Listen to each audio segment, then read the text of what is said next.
Thank you, and good morning, everybody. I am Dolores Perez Heilbrunn, Chair of the Rheiner Award Committee. This award honors members of our congregation whose lives exemplify Unitarian Universalist values in the world outside the walls of this community.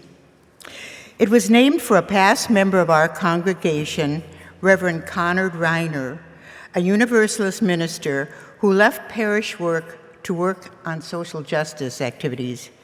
He challenged existing attitudes about people with mental illness, helping to create the first halfway houses for those newly released from mental hospitals and prisons. Conard House was named in his honor and continues to serve marginalized people in San Francisco to this very day. Pictures of past Rheiner awardees are displayed on the south wall out in the gallery.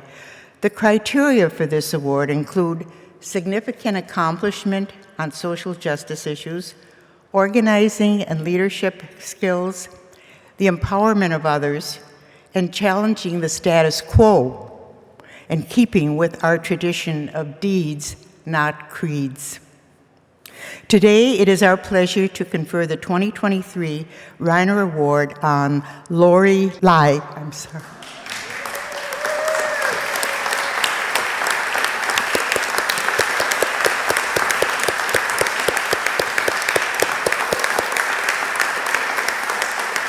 Lori, will you please come forward?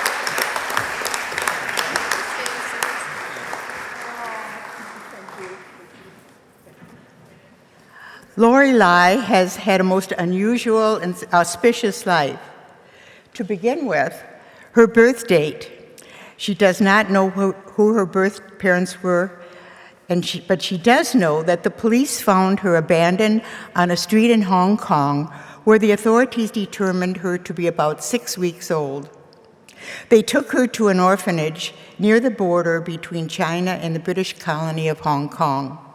Fortunately, as a toddler, she was adopted by a Chinese-American couple who lived in Hawaii.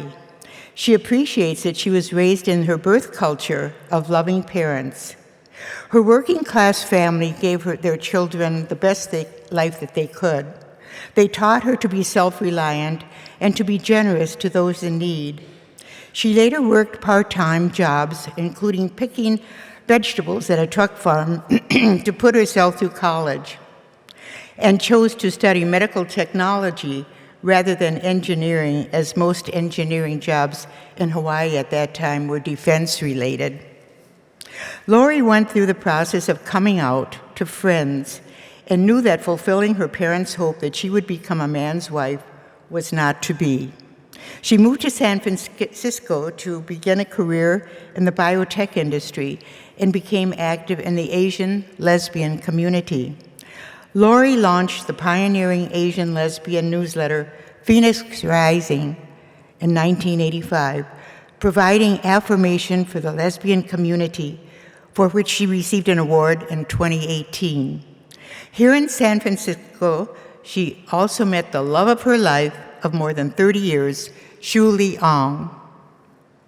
Lori and Shuli moved to Hong Kong in 1994 for Lori's work, and soon learned that lesbian girls were jumping out of high-rise buildings after becoming aware of their sexual orientation. She organized a group called Queer Sisters to help girls and women understand their LGBTQ identities. Queer Sisters was one of the first feminist queer organizations in Asia, and the Hong Kong government awarded Lori a grant supporting these efforts. Returning to the United States, she received an MBA in finance and entrepreneurship and a PhD in health sciences. Although she has focused on her family and career since the year 2000, she continues to participate in local groups, including the Asian Pacific Islander queer women transgender community.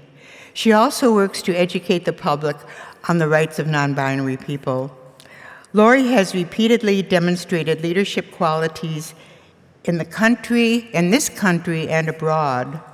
2 years ago, here at UUSF, she took the initiative to begin the women's rights group after the Texas legislature passed trigger laws banning abortions in that state, and then followed by the Supreme Court decision, the Dobbs decision on abortion last year.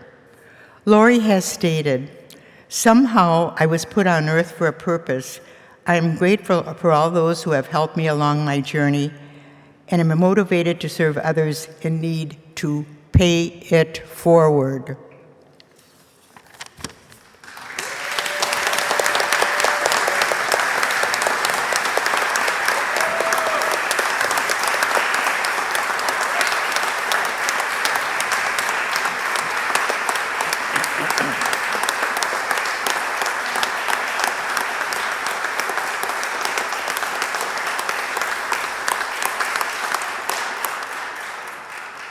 Lori, it's with an honor I give you this beautiful, custom-made, handmade chalice to represent the great appreciation that we have for you and the life work that you've done, has been described by Dolores. This chalice is a symbol of hope. It shows a quest for peace, the warmth of our community, and the light for freedom. And all of those things, we wish you the best of your future life and your future work. Thank you very much.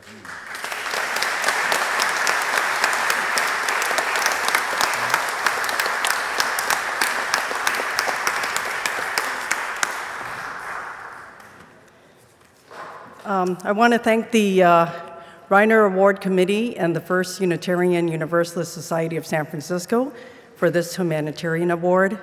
I also want to thank Shu Lee, for my wife, who was in Hong Kong with me in the 1990s, for her support.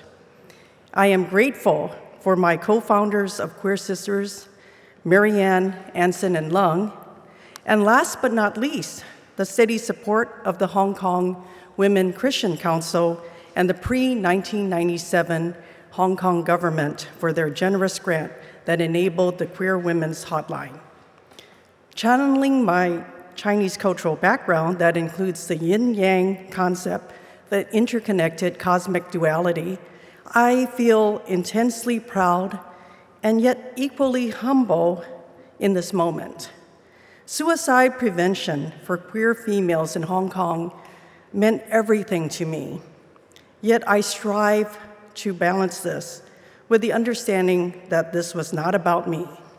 Even though I was born in Hong Kong and I had struggled with depression and suicidal thoughts as I was coming out to myself in Hawaii as a teenager in the 1970s, I was in a different place in 1995. I was a highly educated expat in Hong Kong with a long-term partner, living a relatively comfortable life with wide community support of queer women friends. Our work was really about centering the whole personhood of marginalized teenage girls that left us too soon. They and so many others were isolated and in a pre-internet era had little or no access to learning about non-mainstream sexual orientations. My approach to centering the marginalized was that being a good leader meant being an even better follower. I encouraged my local friends who belong to this marginalized group to take on leadership roles in Queer Sisters while carving out my role as an ally, advisor, worker bee, and Jill of all trades. Using my early model Mac desktop, we developed a survey and analyzed the results. We were determined to define the problem by following the data before developing solutions. I am honored to share this story of how a few courageous women used a scientific method of collecting survey data on their own marginalized population to drive the Hong Kong government to recognize queer women for the first time by granting public funds for suicide prevention. I feel gratitude that in this process, queer women built a stronger community base, became a force for social justice, and achieved more visibility within the feminist and women's organizations in Hong Kong. All this despite regular police raids on LGBTQ bars, anti-sodomy laws, little or no legal protections against housing, education, employment, and same-sex partner discrimination in Hong Kong in the 1990s. As I look back to my time in Hong Kong nearly 30 years ago, it is impressive and disappointing that so much has changed and not changed. The same can be said about the US. I can see that after some advances in LGBTQ plus rights, queer people are now being systematically erased by book bans, drag show prohibitions, and restrictions on education. So my friends, humanitarian work to lift up social justice goes on. I want to express my appreciation for those of you who have found an issue that means everything to you and have also made a conscious effort to center the people who are disproportionately impacted by that issue. And I invite the rest of you to do the same. Thank you again for this recognition.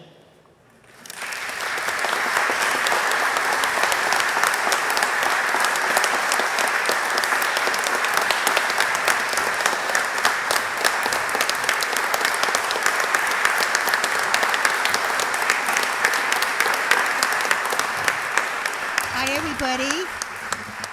Are you enjoying the food? Can you hear me? Good.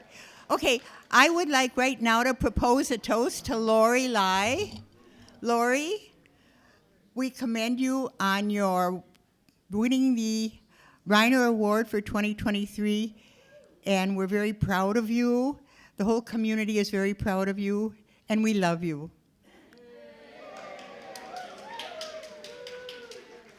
And here's Vanessa. She's going to welcome everybody.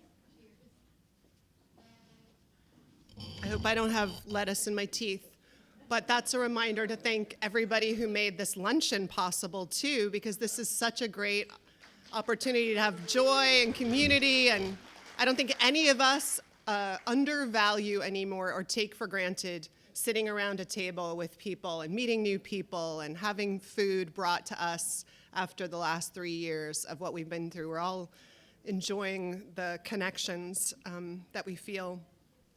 I want to thank the Rheiner Award Committee, and the whole existence of the Rheiner Award is such an incredible creation by this congregation because, of course, hopefully we feed one another and deepen our values and our commitment to them in this congregation and in our lives together and support one another in the journey of that, which sometimes is hard.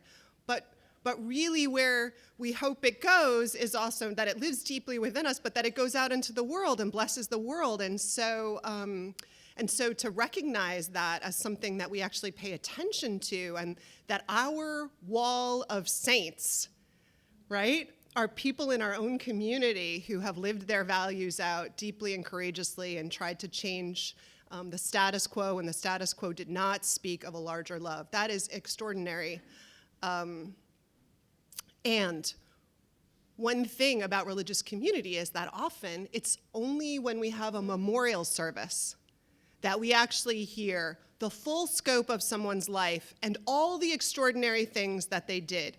So part of what I have had conversations with Lori about her life before, so I knew a lot of this, but part of what I was sitting with this morning is like, what was it like for those of you who didn't know her story to hear some of what our beloved Lori Lai, who we adore and appreciate for what she's doing in this community, hear what she has done in the world, like, just blows your mind, doesn't it? To just imagine what she's been able to do.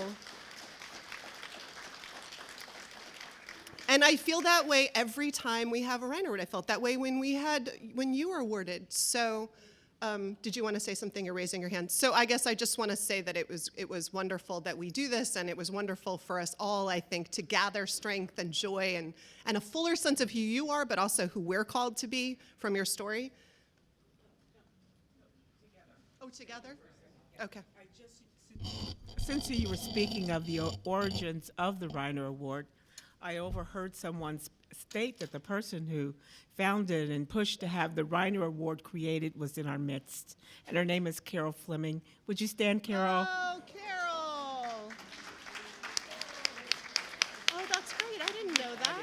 But she said she wants her name to be recognized, so I wanted to. Oh, thank you for creating this award. Thank you for making these conversations and these witnesses and the wall of our saints possible. That's extraordinary. Yes. Yes. Thank you.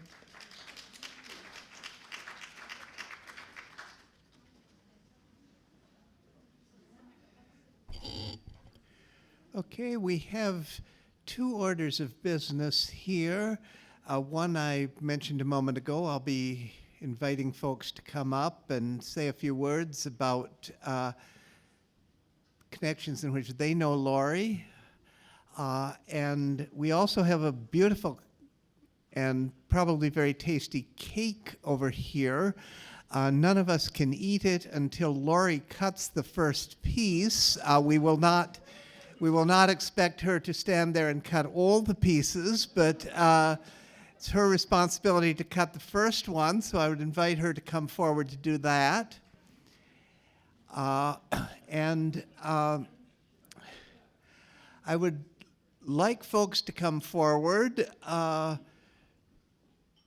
with a slight preference to people who are not members of the congregation and know her in other connections that we don't know, that most of us don't know about, and ask folks to speak for not more than 2 minutes. And at the end of that occasion, at the end of that process, I'll invite Lori to come up for what in my business we call rebuttal.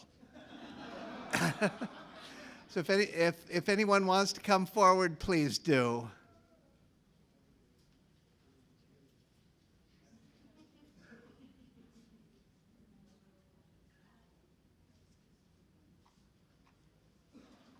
Hi, my name is Mike. My wife and Lori have known each other, I think, for about 22 years. And I've known her for about 5 or 6 years. And usually it's because we've gone over to one another's house for a meal. And she's the most welcoming host I've ever experienced. She welcomes me, who she hasn't known for that long, and our children, our pets, and everyone always feels welcome at her home. So just wanted to say that she's just an amazing person. She's also an amazing cook if you've ever had a chance to enjoy her cooking. So that's what I'd say.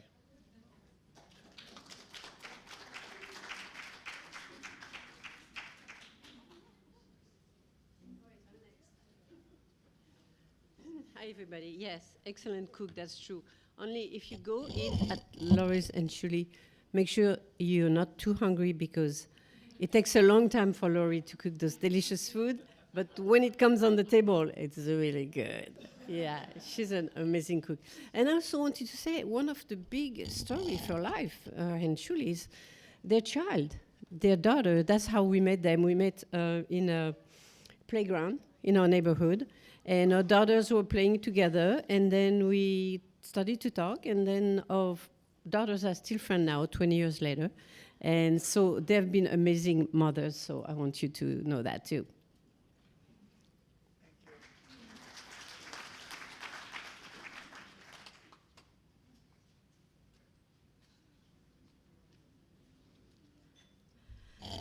Hi, I just want to say I'm lucky enough to live in Lori and Shuli's neighborhood, and they've generously given me rides home many times. And Lori's really made me more sensitive to some issues that just kind of went over my head. And I thought it was pretty, I thought I was pretty sensitive to these things. But I've learned a lot from her, and I hope to continue to learn from Lori and Shuli too. So I love you, Lori.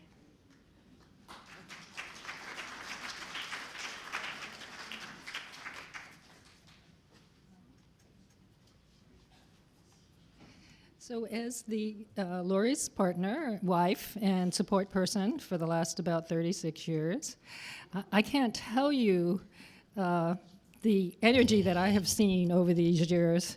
When we would just go to a dinner like this, she would seek out and talk to and find about 5 people to get on a list, and that would be the beginning of a new group.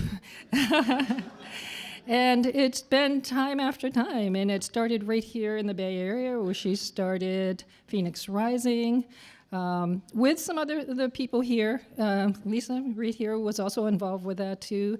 And they really, back in the early 80s, that was the first time Asian lesbians had any place that they could go. There was a newsletter, and it was the first place that they realized there was other people like them. So, and it's just been year after year, decade after decade, that this has been happening.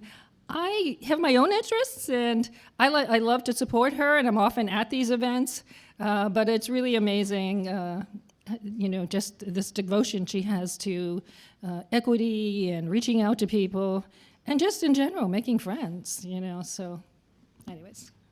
Thank you.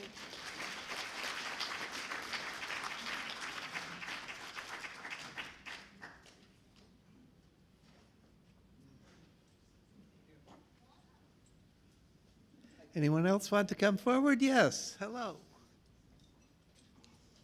Hi, y'all. I'm David King, David A. King, not David B. King. My mother made sure I knew that difference. I love Lori. Lori was one of the first people that welcomed me when I came to this church. I think it was about 12 years ago. She was one of the first people that comforted me after I lost my dog, and which was just in January, so it's still very fresh. After a 15-year relationship with her, the longest relationship in my life, other than my mother and father, and she has been kind in every sense of the word. I came up here to represent a group that doesn't often speak in this church, old white men.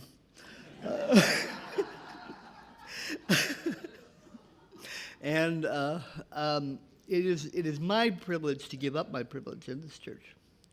And Lori has been an example of taking privilege where you deserve it. I think she's one of the most deserving people to have ever won this award. And I celebrate your life. Thank you.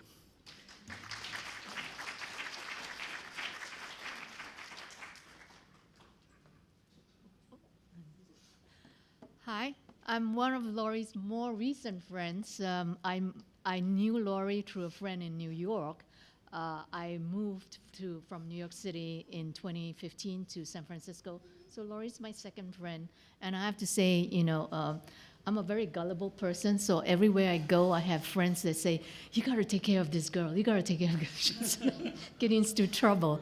So thank you, Lori. Ever since I moved here in 2015, Lori has been one of the best friends I have here in San Francisco. And I couldn't thank you more. And I know through your compassion, to your caring, to your giving, I just hope that I can bring that level, up my level a little bit and set that example. Thank you.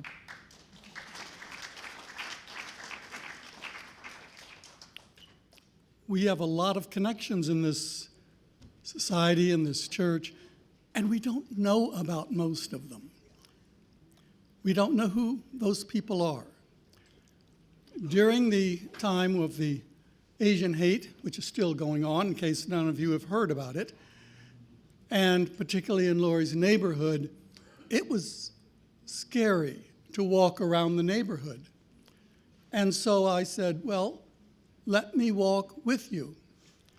And so we got together and walked the neighborhood, and I found out it was frightening.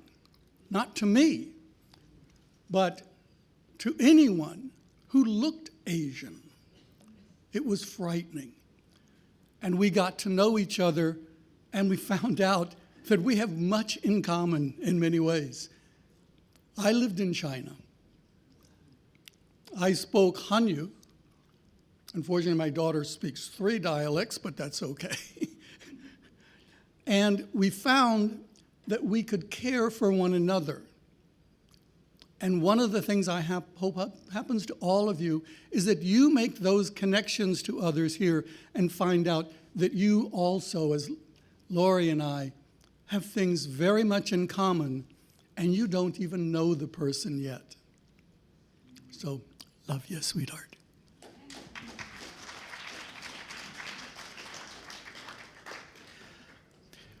What Richard didn't say is that he is the artist who created the lovely chalice that was presented to Lori today on behalf of the Rheiner Committee. I am also an old white guy, and I don't know if this counts as something that Lori and I have in common or not, but an Alaskan feels a certain amount of affinity to a Hawaiian, and I think that is a mutual sense. So come on down.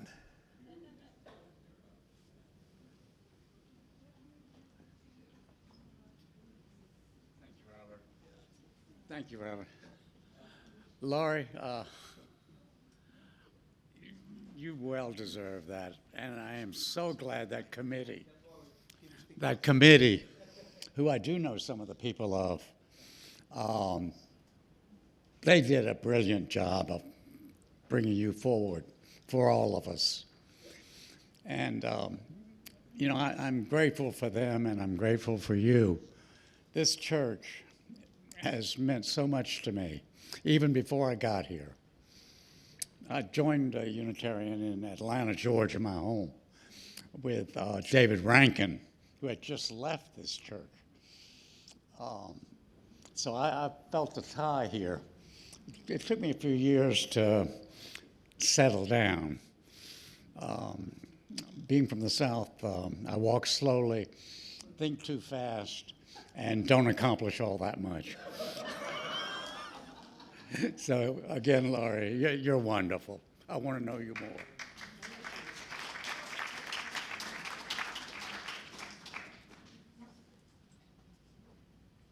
Hello, my name is Yan Cao.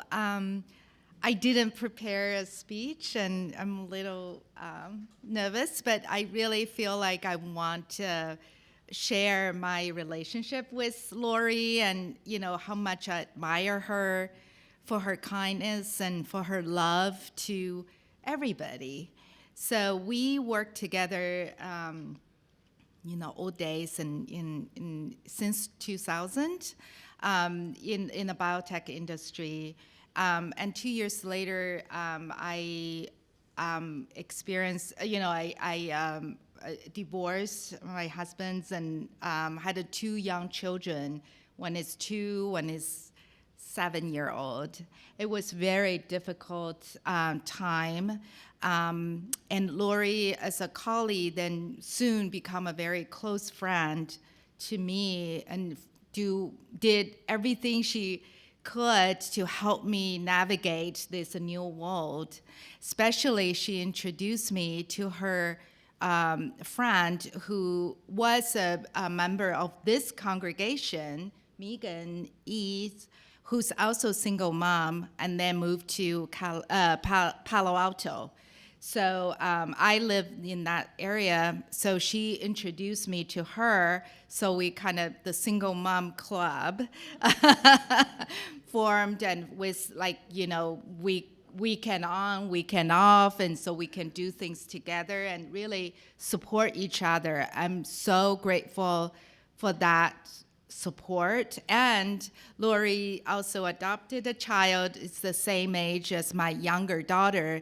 And from the get-go, they became a very good friends. And we are always celebrate all the birthdays and holidays together. Just since then, life goes on. And I remarried my husband. It's then become the extended family together. So I just want to share that. And not just the work, we work together. I know how intelligent she is and how driven she is, but the humanity, really care for people, especially when people in need. And that really touched my heart, and we're forever friends. Thank you.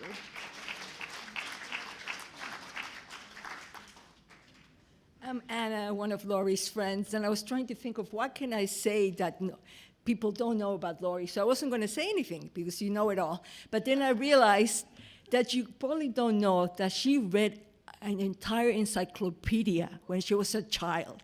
So, and she remembers it all.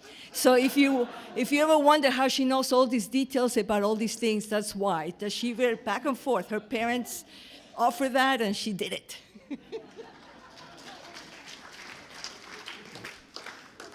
Okay, we have time for a few more speakers, but we also have cake, we have more lunch, we have more wine, so please help yourself to any or all of those things as we go on. Are there any others who wish to say a few words about Lori before I call on her to close the presentation? Yes, come on up, come on down.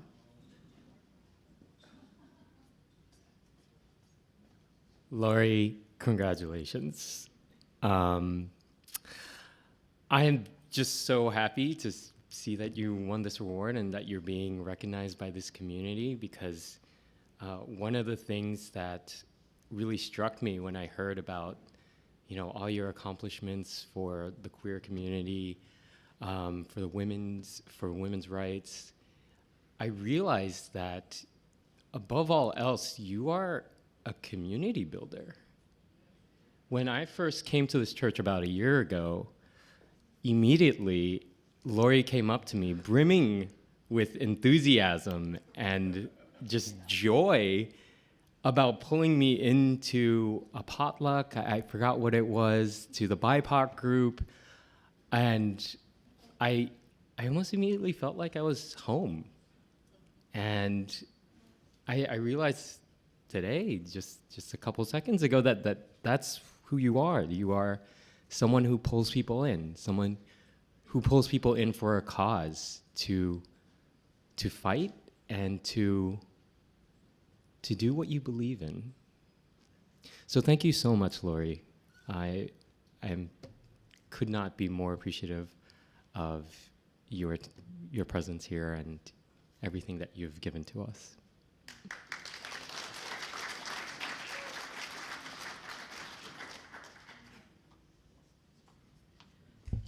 So a year ago, when Lori was in charge of the BIPOC group, I think, and the treasurer and probably 3 other committees as well, Lori decided to start the women's group. And so the women's rights group today exists because of Lori's efforts in bringing everyone together, and she's done a wonderful job. And I think the committee is just a wonderful place, and we're moving forward. I have to do a little advertisement here. We're moving forward to a resolution of the all-congregational meeting, which you hopefully will hear more about soon. Anyway, but I have to thank Lori for starting the women's group on top of everything else that she is doing, and she's just done so much for the community here.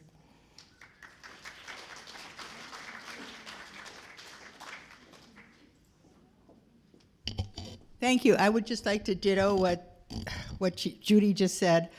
Lori is so unusual.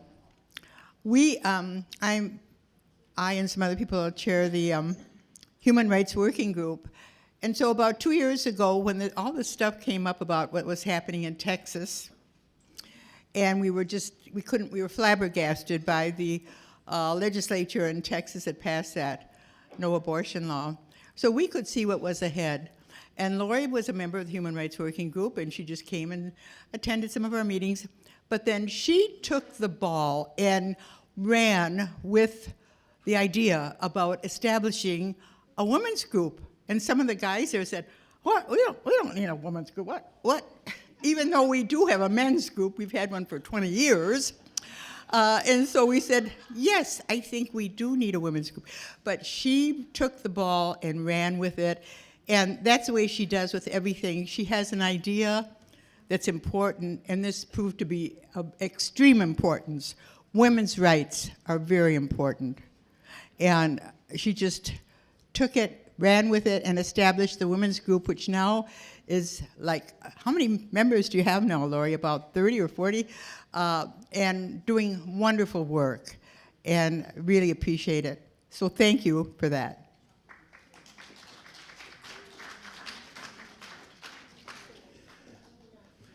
Do we have one final speaker? If not, if so, come forward. And if not, I will call on Lori as the last speaker here today and add my congratulations and my appreciation and turn the microphone over to her. Thank you so much for your kind words, your congratulations. It means a lot to me. And I think that the message I want to give to all of you is we can all do stuff. I mean, it takes just one person to spark an idea, and it's, we have it in us. So go, everybody.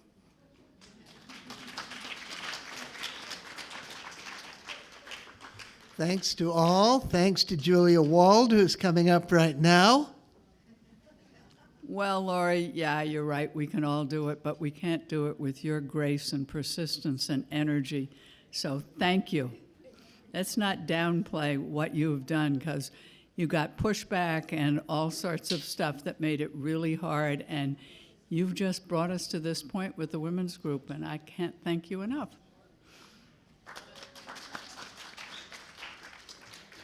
All right, reminding you again of food and cake and wine, and perhaps most importantly of the guest book by the door where you came in. Make sure that you add your congratulations to Lori there. So thank you all for coming. Thanks to the people who arranged the food and the drink. And with that, go forward and do great things.